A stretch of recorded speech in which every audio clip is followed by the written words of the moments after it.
We just got hit with a special Masters 8 tournament trailer, and holy moly are there some things worth talking about.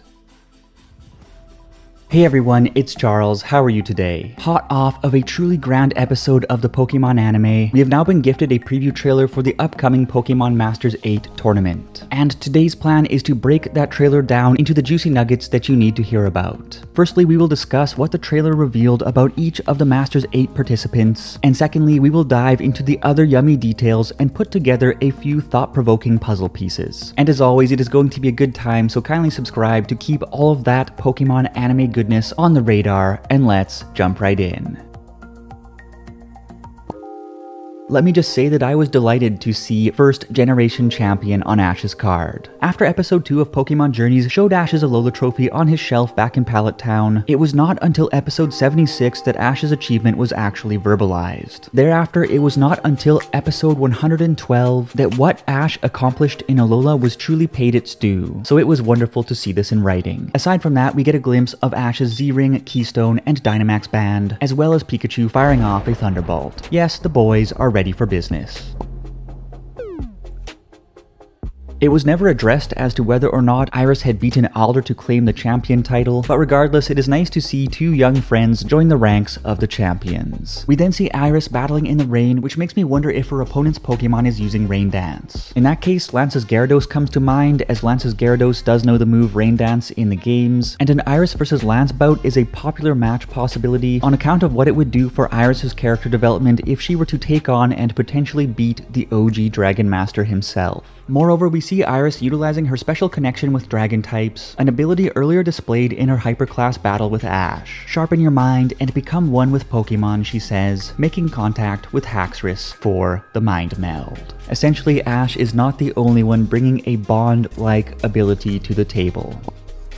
Alan's card reads KALOS League LUMIOSE Conference Victor, a title that causes at least 10 people in the audience to start farting uncontrollably from the traumatic XY flashbacks every single time I mention it. As Alan shouts, "Answer to my heart, Keystone," we see that he did indeed succeed at tracking down a fancy new piece of jewelry for his Charizard, and his Mega Charizard X appears to be dodging Draco Meteor, which could foreshadow a much in-demand Ash vs Alan rematch, unless a Pokemon in the tournament other than Ash's Dragonite happens to know Draco Meteor.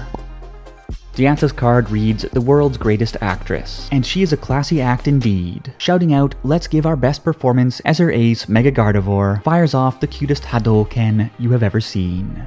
Personally, I still think she is going back to the movies after round 1.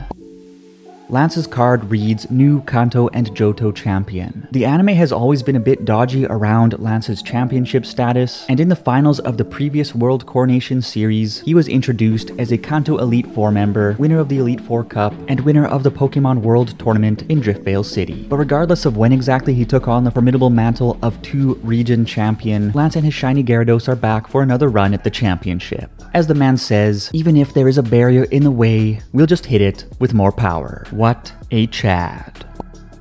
Steven's card reads Devon Corporation Distinguished Son. The Japanese word used here is actually onzoshi, a word with particular historical significance in Japan that, in modern times, is widely used to refer to the son of a wealthy or powerful family, like, for example, Steven Stone. I think that the localized version of the games simply refers to him as the Devon Corporation's heir, but I couldn't confirm that for you because Bulbapedia has been down for days. Devastating, I know. The most important thing about Steven's frames, apart from the fact that he's just so damn cool, is that his shiny Mega Metagross is seen dodging a Thunderbolt, which makes me wonder if Steven will indeed battle Ash.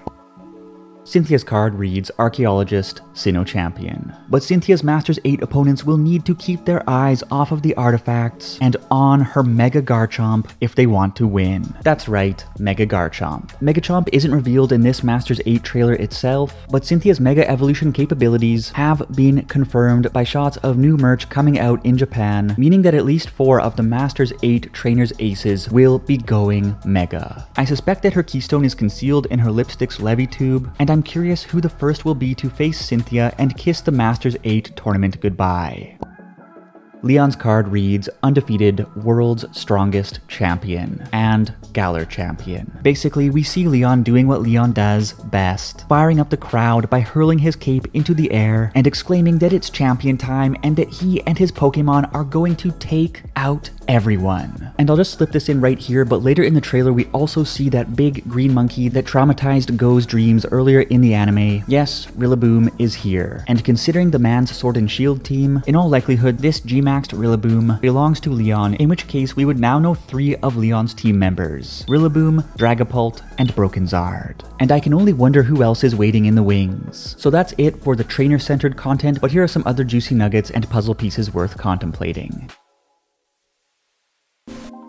Firstly, Hop. Yes, Hop, at long last. Much like how in Sun and Moon, popular game rival Hop got the short end of the stick in his companion anime, but here he is cheering on his bro. And if you're sad about the lack of Hop in Pokemon Journeys, then be sure to check out episode 3 of Twilight Wings, which tells a touching story about Hop and his Wooloo. It's definitely worth watching. Anyways, sitting next to Hop, we also see the man who stole his spot in the anime, happily gushing tears. And whether Diantha winked at him or Ash just pulled off a narrow victory is unclear, but if episodes 111 and 112 were any indication, feels will abound in the final stretch of Pokemon Journeys.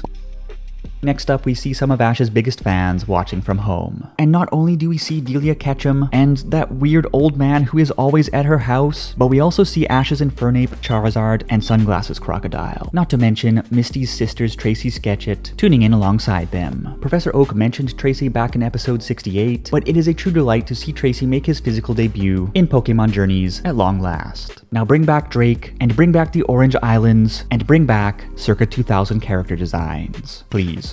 With the tension in the room dialed up to 151 here, I assume Ashy Boy is up against the ropes in his matchup. And this scene oddly reminds me of Pokemon the Movie 3, wherein Charizard sees Ash in trouble on TV and flies over to bail him out. So fingers crossed on the Zard, Infernape, and other Ketchum favorites getting a chance to come out for some swings in the Masters 8.